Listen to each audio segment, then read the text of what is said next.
வணக்கம் நண்பர்களே. சினிமா மொழியில் இப்போ நம்ம என்ன பார்க்க போகிறோம் அப்படின்னு பார்த்தீங்கன்னா, நாம் தமிழர் கட்சியின் தலைமை ஒருங்கிணைப்பாளர் சீமான் அவர்கள் 2026 சட்டமன்ற தேர்தலையொட்டி வாகன பரப்புரை மற்றும் பொதுக்கூட்டங்களில் பங்கெடுத்து பரப்புரை மேற்கொண்டு வராரு. அந்த வகையில் காங்கேயம் தொகுதிக்கு உட்பட்ட வெள்ளக்கோயில் பகுதியில் வாகன பரப்புரையில் அவர் என்ன பேசினார் அப்படிங்கிற காணொலி தான் அப்போ பார்க்க போகிறோம். வாங்க.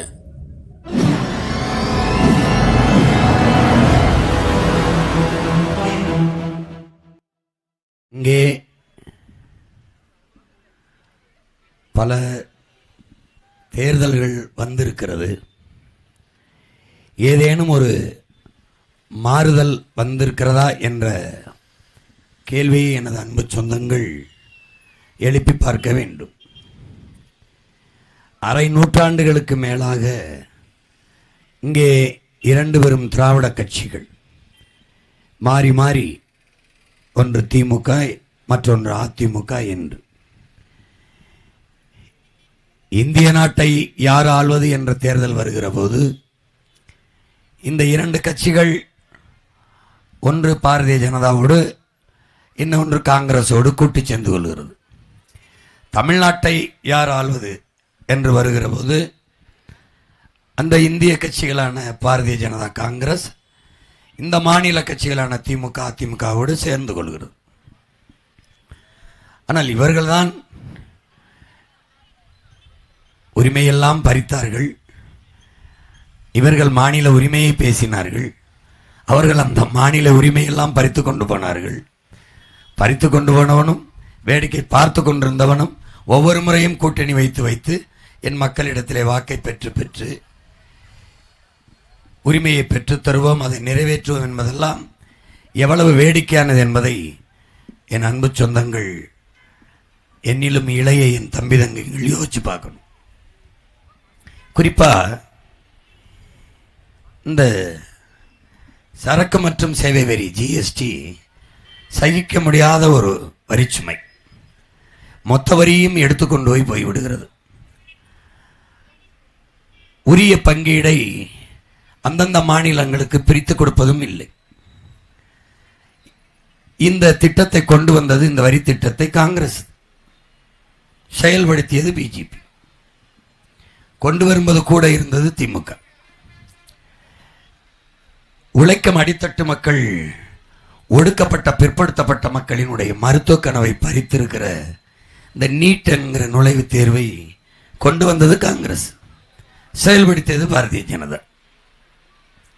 இந்த ஆழ்தூக்கி சட்டமான என்ஐஏ அதை கொண்டு வந்தது காங்கிரஸ். அப்ப கூட இருந்தது திமுக.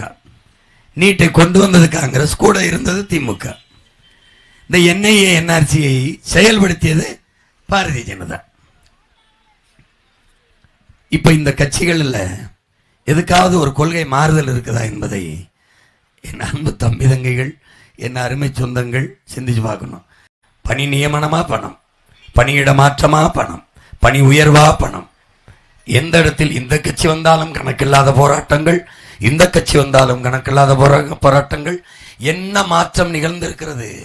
ஒன்றும் கிடையாது. சின்ன மாறும், இது உதயசூரிய ரெட்டலை, என்ன மாறாது, ஒரே கருமந்தான்.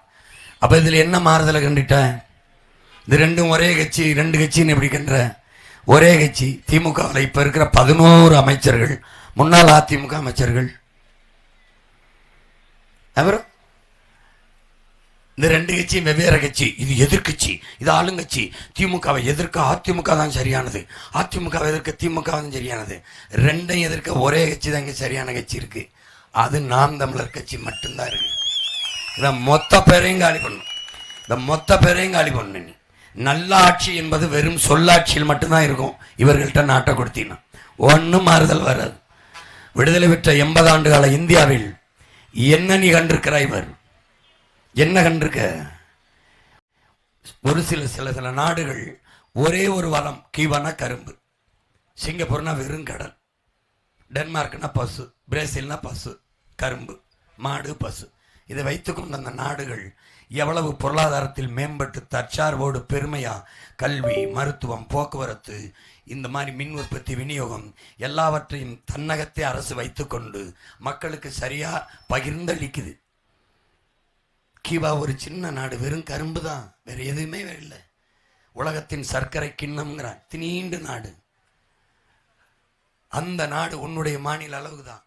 அதுவும் ஃபெடரல் காஸ்ட்ரோ பிறக்கலைன்னா அதுவும் அமெரிக்காவில் இன்னொரு மாகாணம் தான்.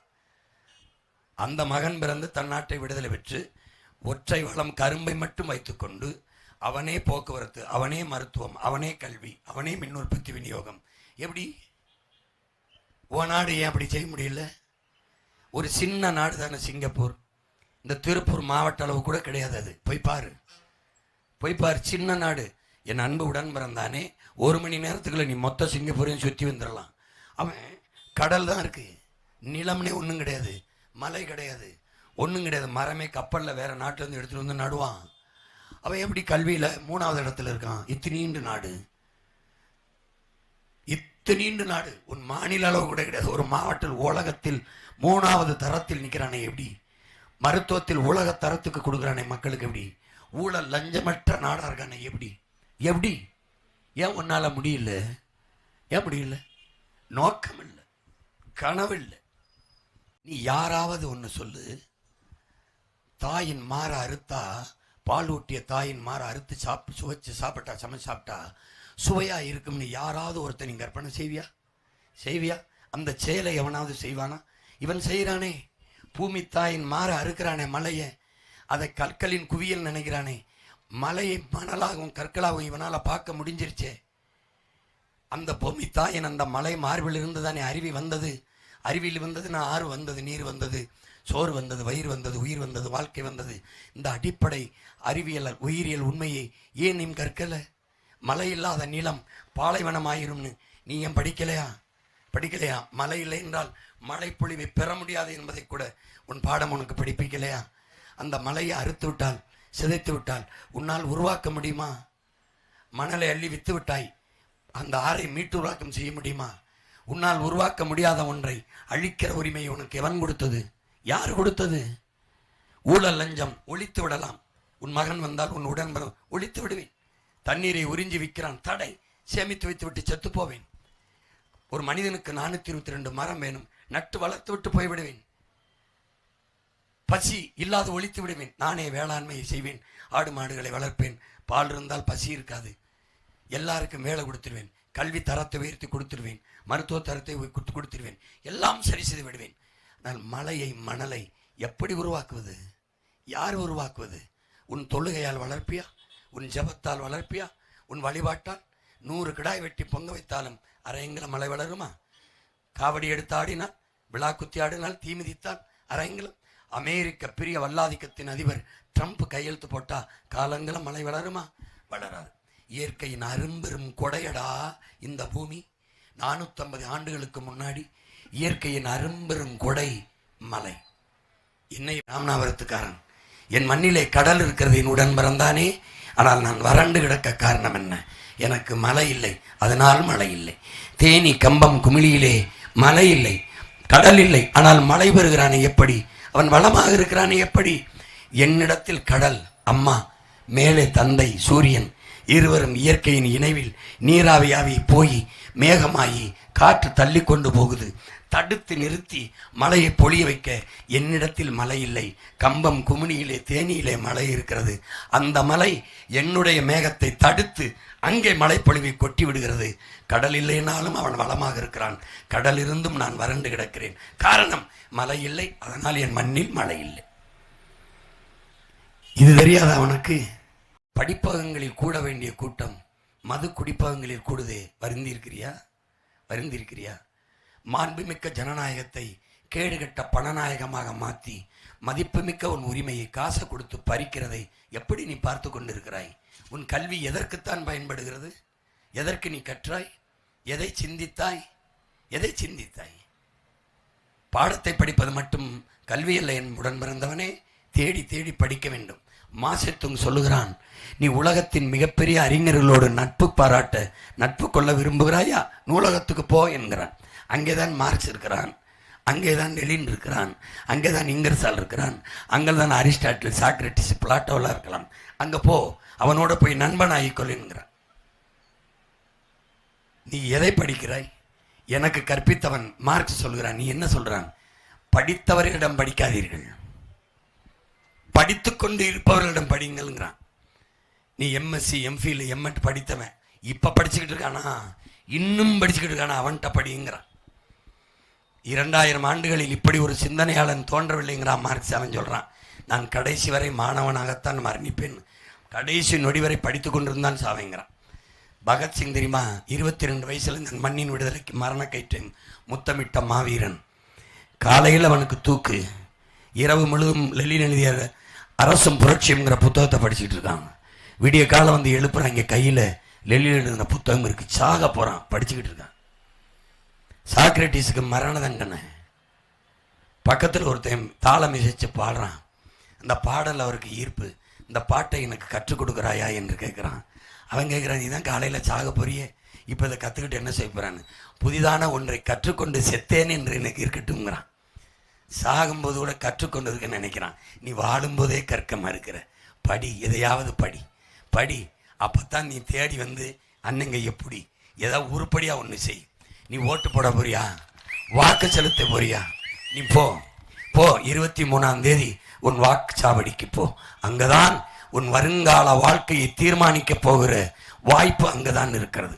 வரலாறு ஒரு மாற்று அரசியலை, புரட்சிகர அரசியலை படைக்க இந்த மண்ணில் இருந்த தீய ஆட்சி முறை புரட்டி போட்டு தூய ஆட்சி முறை நிறுவதற்கான வாய்ப்பை அந்த இடத்தில் தான் வைத்திருக்கிறது.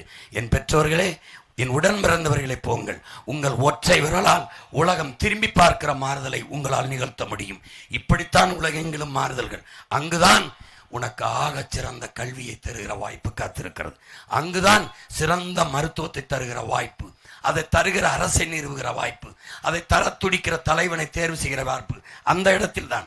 உன் ஒற்றை விரலில் ஒற்றை பொத்தானில் தான் காத்திருக்கு. போ, அங்கே போ, போ, மறக்காமல் போ, மறக்காமல் போ, தவறாமல் போ, அங்கே போ. அங்கேதான் உனக்கு தூய குடிநீரை தர வேண்டும் என்கிற எண்ணம் கொண்டவனை தேர்வு செய்கிற வாய்ப்பு அங்கேதான் இருக்கிறது.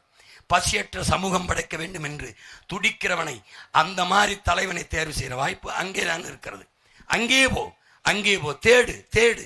எவனுக்கு வாக்கு செலுத்தினால் என் நிலத்தில் வறுமை ஏழ்மை ஒழியும் என்று பார். தன்மானத்தை இழக்க வைக்கிற இலவசத்தில் கையேந்திர நிலைமை இல்லாமல் எவன் ஒழிப்பான் என்று பார். இவர்களுக்கு திட்டம் என்பதும் சட்டம் என்பதும் ஃப்ரீ ஸ்கீம் தான், இலவசம் தான். இவருடைய அரசியல் கட்டமைப்பை பார். சாதி, மதம், சாராயம், பணம், 4 தூணில் தான் உன் தேசத்தின் அரசியல் கட்டி எழுப்பப்பட்டிருக்கிறது. என் உடன் பிறந்தவனே, கவனி கவனி. இவருடைய திட்டங்கள் என்பதை போனஸ், சலுகை, மானியம், இலவசம். 4 தூண், சாதி, மதம், சாராயம், பணம். 4 திட்டம், இலவசம், போனஸ், சலுகை, மானியம். இதை தவிர வேறு ஏதாவது சொல். 60 ஆண்டுகளாக நீ கேட்ட வேற ஏதாவது மாறுதல் இல்லை. இதை தகர்க்கணும், இதை தகர்க்கணும். பேரன்பு மிக்க பெற்றோர்களே, என்னினும் இளைய என் தம்பி தங்கிகளே, இளைய தலைமுறை புரட்சியாளர்களே, சாதி அரசியலாகி அதிகாரத்துக்கு வரும் என்றால் அங்கள் சமத்துவம், சகோதரத்துவம் செத்துப்போ. மதமே அரசியலாகி அதிகாரத்துக்கு வரும் என்றால் அங்கள் மாண்பு மிக்க புனிதமான மனிதநேயம் செத்துப்போ, செத்துப்போ, மரணித்து போகும்.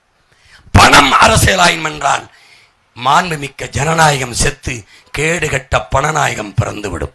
அங்கே உழைக்கும் மக்கள், பாட்டாளி வர்க்கம், வெகுவான மக்கள், அவர்களுக்கான ஆட்சி அதிகாரம் என்பது செத்து போய் முதலாளிகளுக்கான அதிகாரம் கட்டமைக்கப்படும். பணம் அரசியலாகும் என்றால் நீண்ட காலமாக பண்டை காலம் தொட்டு நீ பாதுகாத்து வந்த, போற்றி வந்த பண்பாடும் ஒழுக்கமும் செத்துப்போ. நீ பணம் கொடு, இல்லை இலவசம் கொடு, மிக்சி கொடு, வரிசையில் ஒழுங்கில் நின்று வாங்குகிற ஒரு கூட்டத்தை காட்டு. உன் அண்ணன் அந்த இடத்தில் மரணிக்கிறேன் காட்டு பாப்பா. இடித்து பிடித்து கொண்டு அடித்து கொண்டு ஆவலமாக கையேந்துகிற ஒழுக்கமற்ற பண்பாடுமற்ற கூட்டத்தை தான் நீ பார்ப்பாய். செத்து போகுமடா. இது 3ஐயும் வீழ்த்தாது. மாண்புமிக்க ஜனநாயகம் இந்த மண்ணில் வளராது. நல்ல ஆட்சி என்பது வெறும் சொல்லாட்சியில் தான் இருக்கு. அப்ப என்ன செய்யணும்? இறைவன் போல இருக்கணும். எந்த உயிருக்கும் வேண்டியதை கேட்கும் போதெல்லாம் அருள்வான் இறைவன். எப்படி? இந்த மதத்திற்கோ, இந்த சாதிக்கோ, இந்த மொழிக்கோ, இந்த இனத்திற்கோ, இந்த நாட்டிற்கோ இல்லாது எல்லாருக்கும் வேண்டியதை தருவான் இறைவன் என்று நம்புகிறீல. அப்படி ஒரு அரசை நிறுவனம். அதை தான் என்ன சொல்றான்? முறை செய்து காப்பாற்றும் மன்னவன் மக்களுக்கு இறை என்று வைக்கப்படுங்கிறான். யாரு? நம்முடைய மறையோன் வள்ளுவ பெருமகனார். அப்படிப்பட்ட ஒரு அமைச்சை, ஒரு அரசை நீ நிறுவனம். அதற்கான வாய்ப்பு எங்க இருக்கு? அங்கதான் இருக்கு. அந்த வாக்ககத்தில் இருக்கு, உன் கண் முன்னாடி இருக்கு. ஒரு பொத்தானை அழுத்துவதில் மகத்தான மறுமலர்ச்சி மாற்றம் காத்திருக்கிறது. உன் சுற்று வரலால் நிகழ்த்தக்கூடிய நிஜம் அங்கே இருக்கிறது. புரட்சி என்பதும் மாற்றம் என்பதும் வரலாற்றின் பக்கங்களை நிறைத்த வார்த்தைகள் அல்ல என் உடன் பிறந்தவனே. எளிய மக்கள் நாம் நம்மால் நிகழ்த்தக்கூடிய நிஜம் என்பதை அறிவார்ந்த பெற்றோர்கள் என் அன்பு தம்பிதங்கள் புரிந்து கொள்ள வேண்டும். அங்கே போ. சகிக்க முடியாத பாலியல் வன்கொடுமையை தடுத்து நிறுத்துகிற வாய்ப்பு அங்கேதான். வீதி எங்கும் வெட்டு குத்து என்று வன்முறை கலாச்சாரமாகி படுகொலைகள் நிகழ்வதை தடுக்கிற வாய்ப்பு அந்த இடத்தில் தான் இருக்கிறது. அந்த இடத்துல இருக்கிறது. சகிக்க முடியாத ஊழல் லஞ்சத்தை ஒழிக்க வாய்ப்பு அங்கேதான் இருக்கிறது. மீள முடியாத வறுமை ஏழ்மை நிலையை ஒழிக்கிற வாய்ப்பு அந்த கூடாரத்தில் அந்த வாக்ககத்தான் இருக்கிறது. எப்போது? இப்போதுதான். ஏப்ரல் 23 இந்த மாதத்தில் உன் ஒற்றை விரலால் உலகத்தை திரும்பி பார்க்க வைக்க முடியும். மகத்தான புரட்சியை உன்னால் நிகழ்த்த முடியும். புரட்சி என்பது மன்னர்களால், கிரீடம் சூட்டிய மன்னர்களால், மந்திரிகளால், ஜமீன் திவான்களால் நிகழ்த்தப்பட்டதல்ல. சாதாரண பாமர உழைக்கும் அடித்தட்டு மக்களின் கிளர்ச்சிதான், ஒன்றிணைந்த போராட்டம்தான் மகத்தான புரட்சியை இந்த மண்ணெங்கும் நிகழ்த்தி இருக்கிறது. ரிவாசான அம்பேத்கர் கற்பி, ஒன்று சேர், புரட்சி செய்யுங்கிறார். 15 ஆண்டுகளாக கற்பித்து வருகிறோம். எது அநீதி, எது நீதி, எது கொடுமை, எது அறம் என்று போதித்து வருகிறோம். எந்த இடத்தில் மாற்றத்திற்கான சிந்தனை வர வேண்டும்? இலவசம் கொடுங்கள். இலவசத்திற்கு இழக்கிற பணத்தை எங்கிருந்து எடுக்கிறீர்கள் என்று கேள்வி எழுப்ப தொடங்கிவிட்டீர்கள் என்றால் அதுதான் மாற்றத்திற்கான சிந்தனை, அதுதான் புரட்சிகர அரசியலுக்கான முதல் படி. உன் பாரம்பரிய மாடு வச்சிருக்கியா? அதை ஒழிக்கத்தான் அவன் ஜல்லிக்கட்டுக்கு தடவனான் தான். இப்போ என் பாரம்பரிய மாட்டை உருவாக்க நான் குஜராத்து, ராஜஸ்தானில் போய் இறக்கணும். பிரேசிலில் என்னோட மாட்டு விந்தனு எடுத்துகிட்டு போய் 100 கோடிக்கு வாங்கி போய் அவன் நாடங்கு என் மாட்டை உருவாக்கிட்டான். இப்போ அவன்கிட்ட இருந்து கப்பலில் இறக்கணும். கொஞ்ச நெஞ்ச வேலையை எனக்கு நீ வைக்கலை, எனக்கு வைக்கலை. அப்போது எல்லா நிலையிலையும் வீழ்த்தப்பட்ட ஒரு இனம் கீழிருந்து வெட்டிய மரத்தின் வேரிலிருந்து மொத்தமாக தலைப்பது போல தலைத்து துளிர்க்க ஆசைப்படுகிற பிள்ளைகள், அதற்காகவே களத்தில் நிற்கிற பிள்ளைகள். மாற்றம் என்பது இப்படித்தான் உலகெங்கிலும் வந்திருக்கிறது. இப்படித்தான் உங்கள் பிள்ளைகள் செய்கிறதை நீங்கள் கவனிக்கவில்லையா? மாற்றம் இதுதான் என்பது புரியவில்லையா? நான் யார்? முதலமைச்சர் மகனா, இல்லை சாதி கட்சியின் தலைவனா, மத கட்சியின் தலைவன் மகனா, இல்லை பெரும் செல்வந்தன் மகனா?